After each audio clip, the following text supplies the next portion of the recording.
Welcome to Nacho Fitness Coach, the podcast for people who kind of want to get healthy, but also really want to go lay down. I'm Sarah, personal trainer and recovering perfectionist. And I'm Caleigh, fitness newbie, realist, and professional nap enthusiast. We don't have six-pack abs or a 10-step morning routine, but we do have opinions and microphones. We're not delusional. We're just determined. Let's get into it. So Caleigh, what do you like to listen to when you work out? I don't know. Sometimes a podcast and sometimes music. Hey, wait. This is a podcast. What if you could have both? At the same time? Oh, yeah. Podbeat is a free mobile app that lets you add any beat style to any podcast for your workout. It's easy to do and free to download in the App Store. Caleigh, you sound pretty cool with the trap beat, but Sarah, the funk beat works for your voice. So if you want to make our podcast work for a workout, check it out in the App Store. They even have Podbeat for Android users in the Google Play Store. Okay, on to the show. Welcome back to Nacho Fitness Coach. Hi. How are you doing? Good. How are you? Good. Huh. I'm so glad we're here now. You had a good week? Yeah. Yeah. You know. Good week. Good times. Great week. And we're good. Life is good. Do we have any, we don't have anything to talk about? Well, I don't have a list like you were doing your list. I kind of ran out. I kind of petered out. That's on me. It's fine. You know? I think it had sailed it ran its course. It ran its course. Yeah. That's just it. If I would have forced it, it would have been. Then it's not as funny anymore. So we just are where we are. And it just, it did its time, and now it's all good. So, and I ran out of stuff that I don't give a shit about. Yeah, we did have. What was it that we were just talking about over the break? Was a lot of things. We talked about a lot of things. What was the? Oh, nobody told me that we need to do an entire episode of like all of the things that like nobody told me about life. We could start a whole separate like parenting podcast where we just specifically talk about. Might as well. Oh my gosh, Alan would totally be the third host in that one. The hardships of I'm in. The hardships of parenting, because I mean, we did our time in the infant years. That's hard in its own way. It's very hard. Toddler. I don't know if it has to be about just parenting though, because like I could go through a whole bunch of things about the things that nobody told me about trying to be like a healthy person. Well, that's kind of what this podcast That's is true. about. We kind of already talked about that, some of it. Because nobody told me that. You're the first person in my life who's like, hey, bitch, this is how you be healthy. I'm not kidding. I didn't know. Well, a lot of glad we're stuff. friends. I am very glad we're friends. Thankful. I am thankful. But yeah, parenting's a whole nother thing. Parenting and it's is just a like whole life. Fucking beast. Oh man, just all the things that nobody told me. I feel like my glory years really were when they were little. I could handle that. I knew how to negotiate, with a little toddler terrorist. Do you want the blue shirt or the red shirt? Right. You pick which shirt. And it's a little bit of manipulation, but it's all manipulation. As they get older and they start becoming their own people, I don't know. There's no manual. I wish there was. I really feel like I feel like I said that in our last parent-teacher conferences to one of my kids' teachers. I was like, I wish they all came with a manual. But it's hard because it's like earlier in this season, we did talk about just all the mental load of all the things that I have to do to take care of this meat sack. But I also have two other little meat sacks. Right. Yeah. It's a whole lot of meat. I have to make sure they're healthy and well adjusted and mentally well and physically well and sleeping and taking, all the... Because the world they're growing up in is different than the world we grew up in. And it is. So you're balancing all of that. But I got to worry about, like, what fucking shoe size are they in? Do they need new shoes? The shoes. You know what I mean? The amount of new clothes that we've had to go through, the growth spurts, like... You want to talk about growth spurts? Do you want to talk about the fact that my oldest has grown literally a foot in the last year? Oh, yeah. It's been nonstop. I can't keep up with it. I'm barely keeping up with myself. A lot of work. It's a lot of work. So we're fine. Everything's fine. Everything's fine. We're Alan's fine. Sarah's fine. I'm fine. We're fine. We're fine. We're here. Let's roll into a topic that I found.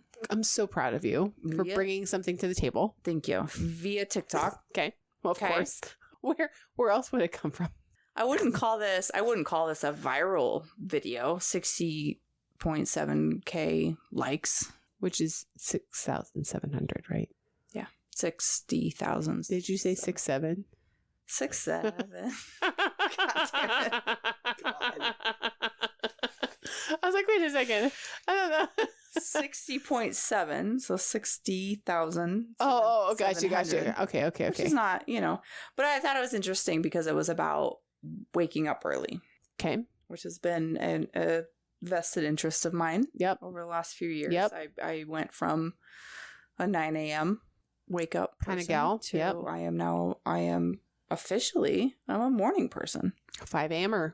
5 a.m. club. And we made a few adjustments to that recently even. I think we talked about that a little bit a few episodes ago. Yep. But I found this TikTok, and I don't know that I agree with everything here that it says, and then we'll go through some comments too when I'm done reading through. Which this. are really that's what I'm here for. Part, because it's like, what do the people think? What do the masses think? Yep. So it says the illegal. Should I give the handle? Sure. It was levelup.exe. I don't know. I haven't looked at their profile. So it's just one of those photo scroll ones. So the illegal formula to wake up at 4:30 a.m. Wait, easily. so TikTok's not just videos? You can do the photo scroll on TikTok? Yeah. Oh. Yep. Huh. Okay. So the illegal formula to wake up at 4:30 a.m. easily. Okay. I do not wake up at 4:30. I wake up at 5. That 30 minutes makes a big difference, though. It could, but if you go to bed at 9, right. you're robbing yourself of sleep. Yep.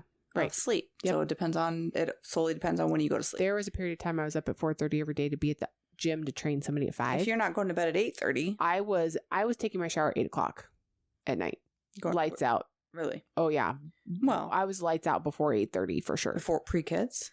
I was pregnant with Elle. Like the whole time I was pregnant with my oldest one. Pre-kids. Yep. Pregnant, but yeah. Okay. All right. So I just thought this is interesting. So we'll go through it. The 4:30 advantage. Most people think waking up early is about pain tolerance. Really? I don't think that at all, but okay. It's actually about arithmetic. 4:30 a.m. gives you, and this is objective because I think everybody's schedules are vastly different. Okay. So I'm not super agreeing with So let's see what this guy says. Okay. 4:30 a.m. gives you 4 hours and 30 minutes before work or school. Assuming you work at 9 a.m. 9 a.m. Do people really work at 9 a.m. though? I feel like it's more common to be 8 a.m. Yeah, I just, again, but still, it 3 plus some hours. Some people start at 7:30. Some people start at 8. Some people start at 9. Just say 3+ hours. And then 4 hours and 30 minutes after work. Right. So you're splitting that time up. Okay. And that's 7 hours of sleep. So assuming you go to bed at, what? 9:30? I need more than that, but I do. Most people need more than that. That's an 11-hour window you can fully own while others complain about no free time. True. Morning is the way to go. There is a lot of time. Oh, there's so much time in the morning. I wake up 3 hours before my kids get up, generally. Which, oh my gosh, the amount of work that you can get done before kids are awake, before anyone else is in the office, like, it's legit. It is legit. So, I mean, I agree and I agree and disagree with it just based on the fact that, like, there are so many different schedules that this is not a hard. No. You don't automatically get that time. True. The 1 alarm protocol. Delete all your extra alarms. Multiple snooze fences train your brain that alarms aren't serious, which I do agree with strongly. Yep. Train the reflex manually. Set an alarm for 1 minute. Oh, okay. I get it.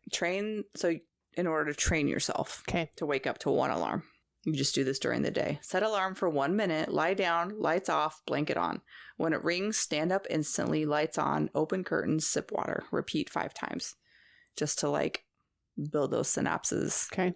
That's your muscle pattern that you're trying to create. You do like during the day to like train yourself. Okay. You're conditioning stimulus to action like muscle memory. After a week, the jump becomes automatic. Okay. I don't think we can disagree with that. I mean, it makes sense to me, really. Train your brain. Yep. Number 3, the 15-minute sleep shift. Going from midnight to 9:30 p.m. in one night will crush you. The brain hates shock schedules. Yep. Just like these recording nights that we do. Yeah, it's hard. Because we are lights off in bed, sleeping 9 p.m. Yeah, I know. We have these recording nights and we have up till midnight. Once every 3 months. My brain and body does not know how to handle it. So instead, if you need to retrain yourself. Yep. To get there. Day 1, sleep 12 o'clock, wake 7 o'clock. Okay. That's your 7 hours. Day 2, sleep 11:45, wake 6:45. Yep. Day 3, sleep 11:30, wake 6:30. Yep. So just do it in 15-minute increments. Yep. 15 minutes earlier every day equals 10 days to reach the 4:30 mark. It feels effortless because circadian drift adjusts gradually. Yep. I don't hate that. Nope. This one's interesting. Okay. You jumped my ass last night about my orange screen on my I was phone. like, why is that light look so weird? It was orange. Is that a setting? It is a setting. It's called orange light. The red light protocol. Blue light delays melatonin for hours. Yep. So if you do, because I am on my phone at night, generally. I'm playing Block Blast, you know? Right. But if you have it on, if you must do that, switch your phone to night mode. Where you can essentially turn off the blue light, which makes a huge difference. Display and brightness. I don't know. Go to dark? I don't know what it's under. Yeah, dark mode. You can like set the schedule for it on Apple. Night shift, sunrise to sunset. Yep. I have my blue light or my I cannot. Orange light to turn on at like 6:30 now that daylight savings and all that. Is that this? Do you have it like less warm, more warm? I have it all the way to more warm. More warm. Yep. Whoa. It does take some getting used to. Woo! But that's crazy. It eliminates that. I don't know how much it eliminates it. I shouldn't speak on that, but it.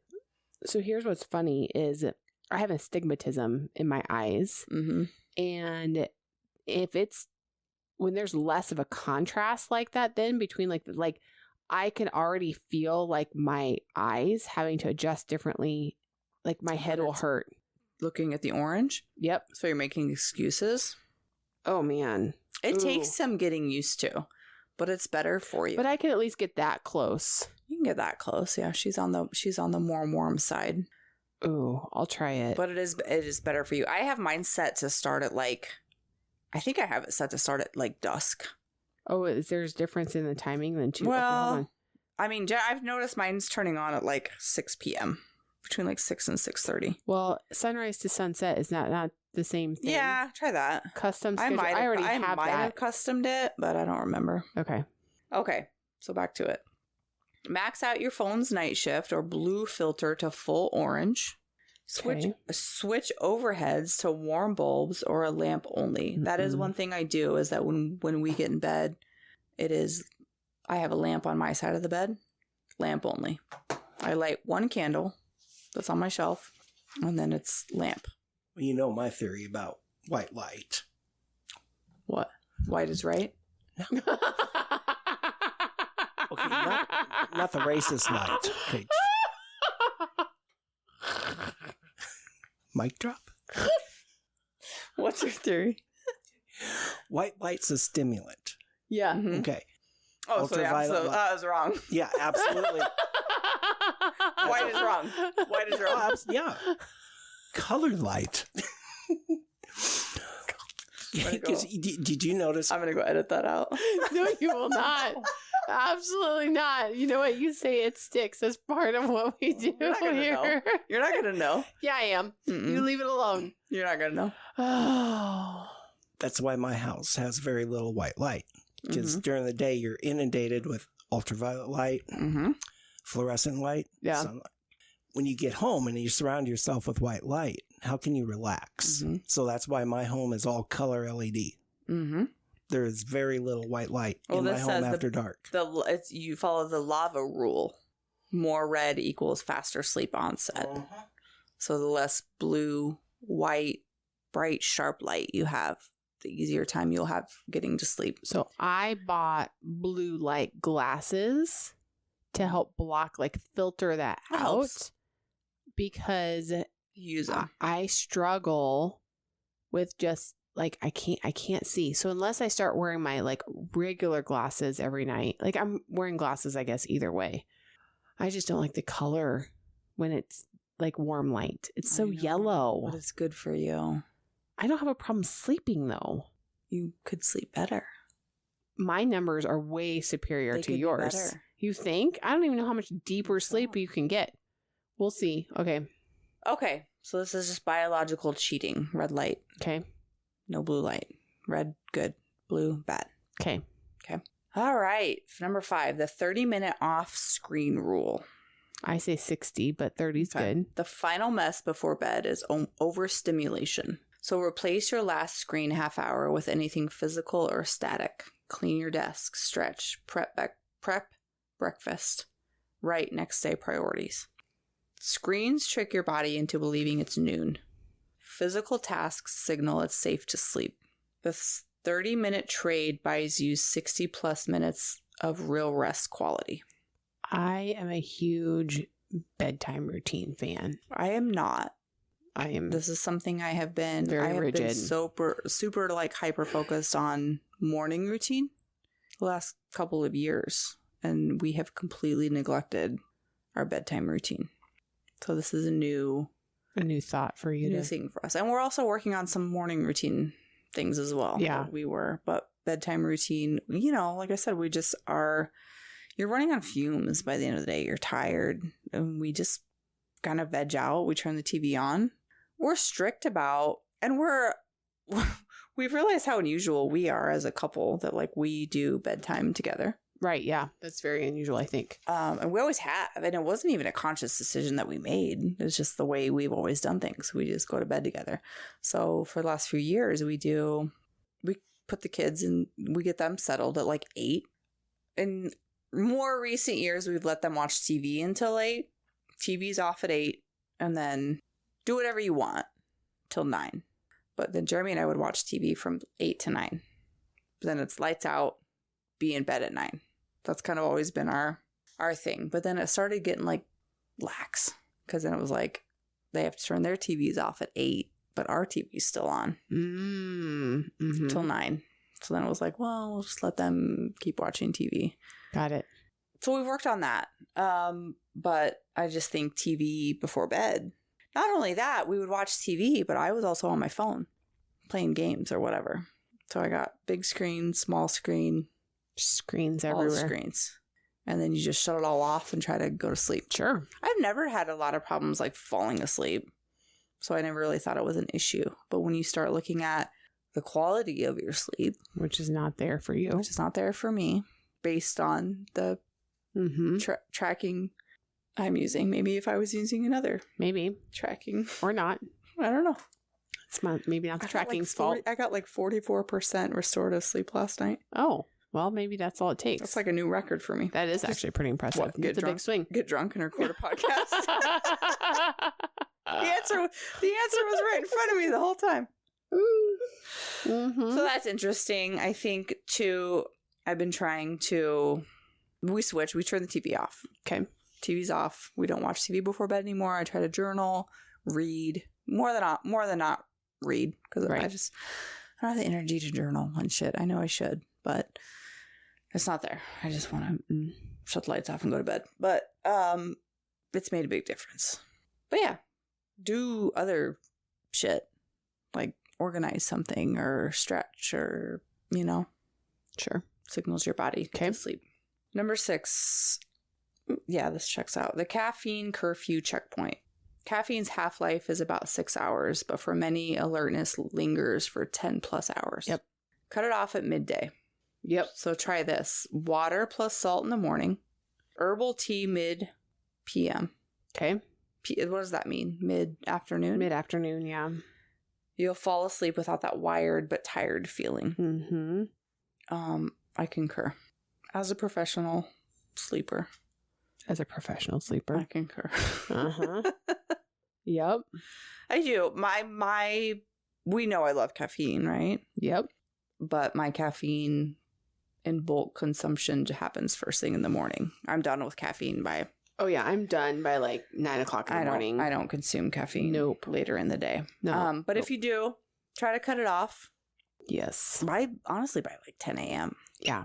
There's no reason to have it like after. Because if that's going to linger in your system for 10 hours. It can up to 12. I mean, some sites will source 12 hours. And you might not feel it by PM the way that you're feeling it in the morning. Right. But it's still.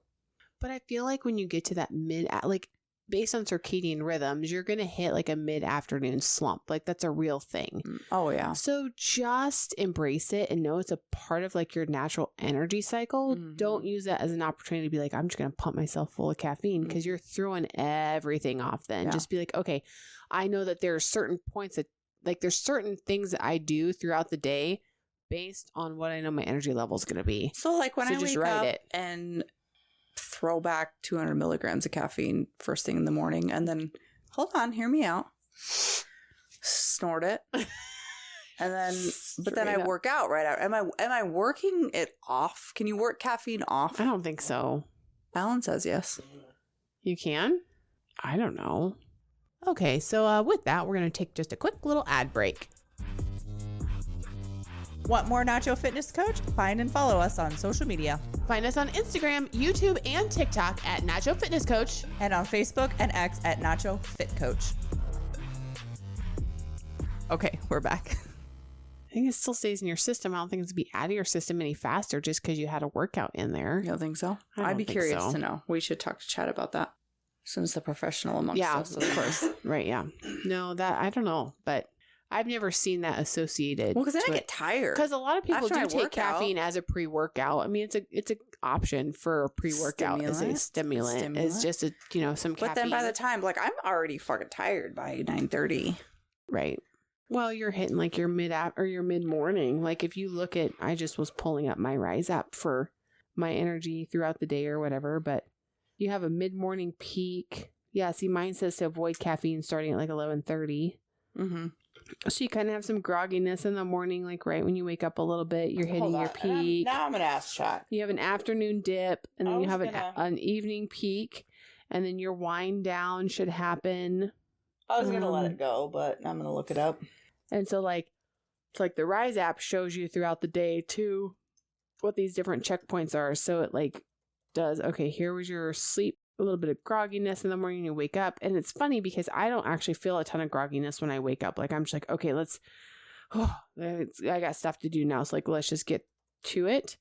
You have a morning peak, shows when you avoid caffeine, do your afternoon dip, and then you have an evening peak. Like mine starts around 4:00. And then it gives you a little alert for peak activities, give you an activity summary. Okay, let me interrupt. And then you're boring me. Shows you how to have wind down activities. So that's what this is referencing, okay. Like wind down activities, and then when your melatonin window starts. All I want to know is if you can work off caffeine. I don't think so. I just asked Chat. What does it say?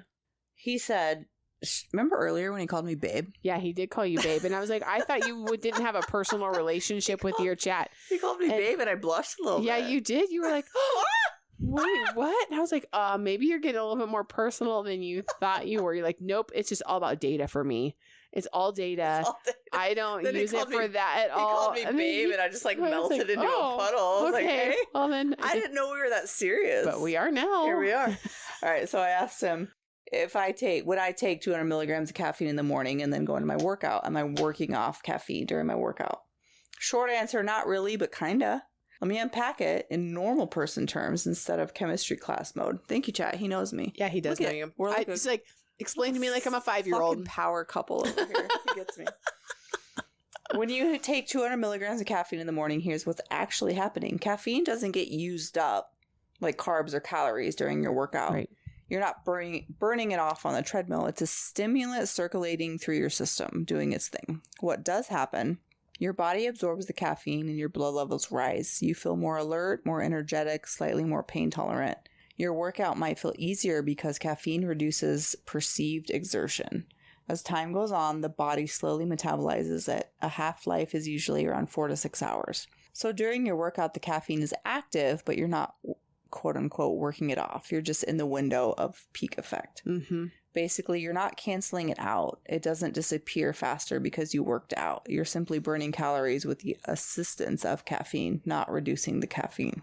If you're asking because you're worried about feeling jittery or anxious later, that comes down to timing, your sensitivity, whether you've eaten, hydration, how high your heart rate gets during the workout. If you want, I can help you dial in your pre-workout timing so you get the hype without the crash. Thanks, chat. Thanks. You know me. I need you to schedule everything for my life. So that's interesting. Yeah. Because I never really thought about that. Okay. So anyway, cut off caffeine. Okay. So that was number 6, the caffeine curfew checkpoint. Number 7, the exercise lever. If you quote unquote can't sleep early, you're simply underexerted. Oh, we just talked about that, about being a puppy in one of our episodes this season. I might have not We been talked listening to about you. how the fact that you need to have that activity level high so that you sleep well. Oh my gosh. Okay. I might have not been listening to you. You probably tuned me out at that point. It's Yeah. fine. But we did just talk about I was that. playing Block Blast. Okay. Make sure it's a 3+ hours before bed, not right. Oh, wait. Oh, sorry. I skipped a part. Oh my gosh. If you can't sleep early, you're simply underexerted. A 45-minute afternoon strength or cardio session raises adenosine, Yep. sleep debt chemical. Make sure it's 3+ hours before bed, not right before. Physical fatigue equals natural sleep aid. Money can't buy. Yep. So what's Intensity, this work it saying? out. Work out later? It's saying I don't if you subscribe. work out in the afternoon, make sure it's not within Oh, 4 not too hours close of your to the sleep time. Yeah. Okay, that's not a concern for me. Yeah. So, Okay. but if you need like that, so that, I mean, that's when you're having But like that going mid-afternoon on like slump. more like an afternoon walk. Yeah. And that's when you're experiencing that mid-afternoon slump. Instead of drinking a bunch of caffeine, Mhm. going out and doing like a walk or like a speed walk or something that kind of gets your heart rate moving a little Right. bit, and you do some physical activity, that will actually help promote Interesting. all of that a little bit better. The sleep debt chemical. I'm gonna have to So look don't into drink the that. caffeine. You need to Yeah. go move your body so you can still sleep better, but then you're kind of like forgetting how you're in this lull almost because you're moving. So this one's interesting. Okay. This is very pertinent to me. Okay. The weekend paradox. Oh, yep. Sleeping in ruins progress faster than missing one wake up. Yep. Same alarm, even on weekends. Yep. Same bedtime within an hour or two. Mm-hmm. Your Also- body releases wake hormones 1 hour before you open your eyes, only if it predicts the pattern. This is very true. Mm-hmm. When I'm like super dialed in on my 5 a.m. every day, I wake up at 5 a.m. on the weekends. Yep. Whether I have an alarm set or not. Yep. It's crazy. Yeah. So keep that rhythm. Discipline isn't alarms, it's predictability. I did find that because I'm back on my alarm that like physically makes me get up out of bed. Yep. Back when I had been doing that for so long, I just automatically woke up at 5. Yep. Like your body will adapt. Absolutely. It does. This morning I woke up, we were up late, you and I, last night. I didn't get to sleep till 1 a.m. Yeah, I was probably pretty close to that too. Crazy because I'm asleep at 9 Me too. p.m. I every know. night. I was kind of surprised I was not like, I Yeah. kept my alarm set because I knew I needed to go pick my girls up. I needed to like correspond with the person who had my children. So I set my alarm for 7:30. I woke up at 6 to where I like my body was like, let's go. you're awake. Let's do But this I day. I went back to sleep anyway. But no, the weekend paradox, like that's where on the app that I use to like track my sleep and stuff, it gives me a sleep consistency rating, and Yep. it's always poor because of my weekends. Yep. I'm 9 p.m. to 5 a.m. Monday through Friday.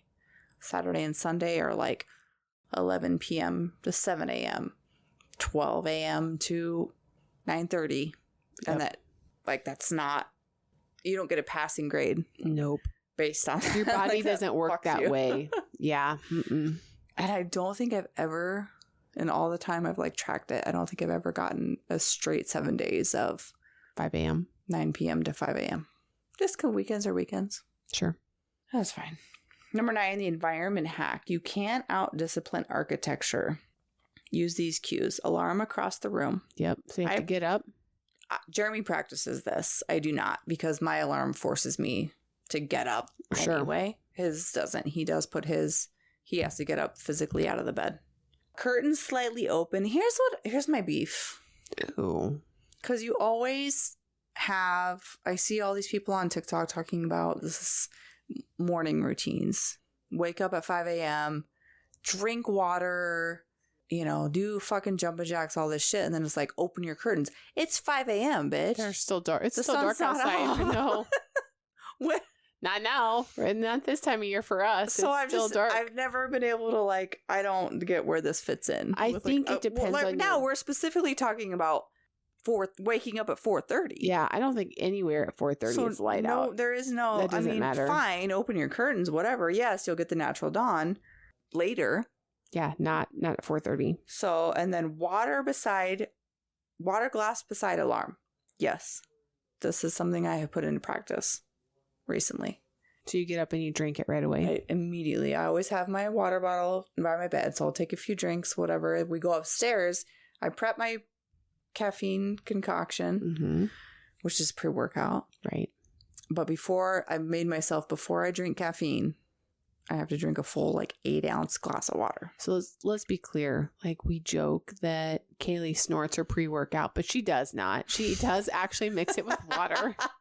And it is ready to go. Rubbing my arms and shit. We joke about her needing it just as a straight syringe into her veins, as fast as she can. But no, she does actually, like a normal human being, she preps her workout. It's mixed with water. You know what I used to do? You chill it?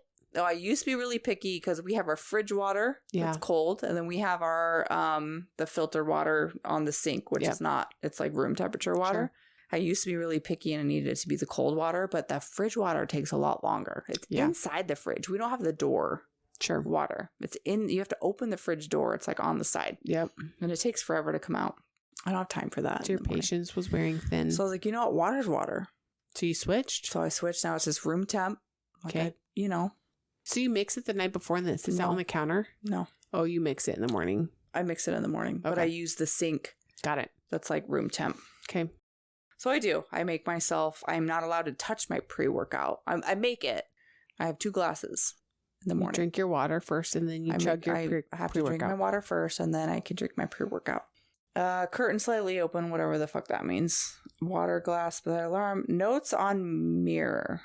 I don't know what this means. Probably the day. Notes on mirror. Start day instantly. Yeah. That might actually help me. Yeah. Actually. I have some Post-it notes. You do? Mine are inside my medicine cabinet though. So when I open it to get my toothbrush out, I see them. Oh, you're brushing your teeth I get out of bed. Oh yeah. I get up. My alarm. I get up. I brush my teeth, wash my face, and get dressed before I I'll go to the bathroom. Right. That's usually first, and everything's right there. I do all of that before I walk out of my room. Oh, we're different. You brush your teeth? Yeah. I've already been awake before I brush my teeth. I had to brush my teeth in the shower. I don't shower until after my workout. No, well, actually, and I have creatine gummies now that I'm doing. So I will actually wake up in the morning. I do the alarm, turn it off. I get up. I have my creatine gummies. Then I brush my teeth right away so the gummies don't sit in my teeth, wash my face, and then get dressed. Can we talk about that real quick? Sure. I think I saw something that creatine monohydrate you can only mix with water. And gummies are a scam. Really? Mm-hmm. You should look into it. Ooh. I don't know. Then I'd be sad because I don't know. We have it in a powder form and I was just struggling with remembering to add it into my protein shake. And I was this will be an easy thing. We even talked about it on a super early episode where there's all these gimmicky things coming out about. It wasn't about the gummies don't work. Look into it. I don't know. I should. I mean, Jeremy started mixing. We would have talked about that before I made it or before I found those. So he started mixing his creatine with his coffee because he struggles. Yeah. My creatine is flavored. Oh, mine's plain. Mine's like Hawaiian punch or something. So sugar. So there's plenty of sugar in it and shit. But his is non-flavored. Yeah. And so he would mix it with Gatorade and stuff like that. So he started mixing with his coffee. Well, then I saw a video about how it doesn't like to be warm. You shouldn't mix, just not even warm, because he thought that too when I brought it up to him. He was like, it was about warmth and creatine, but it was about how caffeine and creatine mix together. Look into it. Why don't you just ask chat really quick? You got it pulled up over there, right? Okay. It's like your little buddy. Long episode. This is a long episode. Is there any more? I feel like this slide deck is going on forever. There's only one more. Okay. All right. Is there... What do I say? I don't know. Just say, does our creatine gummies, creatine monohydrate gummies as effective as just mixing with water? Yeah. They are. I said creative. They are monohydrate. Are we clear? Nope. We're still, Kaylee's looking up something, and we are trying to figure out a question. Okay, good question. Short answer, yes. Creatine or gummy forms of creatine monohydrate can be effective, but there are important caveats. Here's a breakdown of what the research and expert commentary show and what you should watch out for. What we know about creatine monohydrate is one of the most researched sports nutrition supplements. It's been shown to help with strength, short burst power, and muscle mass when paired with resistance training. The gold standard dose is often around 3 to 5 grams per day. You should be doing more than that. 10 to 20, actually. 10 to 20. Yeah. After any loading phase. Yep. The benefits come from saturation of muscle stores. Okay. What about gummies versus powder? Here's how gummy format stacks up. Pros of gummies: very convenient, no mixing, portable, easy to take on the go. Mm-hmm. Might taste better for people who dislike the texture or flavor of some powders. Mm-hmm. Cons / things to check. Doses per serving. Many gummies deliver less creatine per serving than what's typical in powder I form. would agree with that. So you might need multiple gummies to hit 3 to 5 gram rates. So you're like throwing back 10 gummies. I have one right now. I'm like 6 a day. Damn. But I need to also, I still, even on top of that, need to do a scoop. And that's my next step, is getting that incorporated. So then cost. Gummies tend to cost more per gram of creatine than basic monohydrate powder. Ingredients and additives. Gummies often include sugars, flavorings, gelling agents, etc., which may matter if you're paying attention to dietary details. Quality control / you have some extra calories there for sure. Dosage accuracy. Some experts raise concerns that certain gummy products may not deliver the amount of creatine per their label states. Which that's just supplementation in general. I feel like there's a percentage of error. So are gummies as effective as powder? Yes, in principle, gummies can be just effective if they deliver the same dose of creatine monohydrate, and if the creatine in them is stable and bioavailable. For example, some sources say, as long as the amount of creatine is the same, the results should be the same with both gummy and powder forms. Others caution, powder is still the most evidence-backed, most flexible, and typically more cost-effective, because the gummy format adds extra variables, dose, sugar, manufacturing. So you could say gummies can match powder, but they might not if any of those caveats apply. Right. My recommendation, based on your context, given your preferences, so he's just talking about me. You said you're practical, want straightforward, reliable options. You want a powder? If you go gummy, pick a product that clearly lists how many grams of creatine per serving, has third-party testing, good brand reputation, check the cost per gram. So, yeah, it's not as grim as I... No, it's not. Yeah. The most important thing with creatine, no matter what, is being consistent. Staying hydrated. And, yeah, of course. Yeah. I don't know. So, all right. What's the last one? The last one is 10, the quantifiable identity layer. Systems beat streaks. Correct. Track nightly sleep and morning wake metrics. Not perfection, but proof. Log. So we have to log more shit. Bedtime target versus actual. Mm-hmm. Wake time consistency. Yep. Energy at hour 1, I think, can be valuable. Yep. Reduction in snoozes. What gets measured gets repeated. Yep. And that's the illegal part, which is the beginning of this. Yeah. The more you track, the less you rely on willpower. Which is true for habits in general. Habits and routines and systems trump everything, because your willpower will come and go. So then this person says, want the tracker that automates all this? I might. I built a full Google Sheets habit system to track wake streaks and reflect every week. So, it's at 4:30. That's a little ambitious. And it does depend on, everybody's life is different. There is a big difference between 4:30 and 5 a.m. There's something about that number. There is. I remember for a while, years ago, before we had kids, Jeremy was on this kick of like, let's wake up at 4. And I was like let's go to bed at 8, wake up at 4. And I was like, there's just something about that that's like undigestible for me. It's a lot. 9 to 5. Yeah. I can do. Yeah. 8 to 4. That's a little, I know. It's a little much. Yeah. I don't know, man. It's different levels. So anyways, well, that was good. Interesting. Yeah, it is interesting, but it is true. The consistency is key. Honestly, it's been a game changer for me, just waking up early. Yep.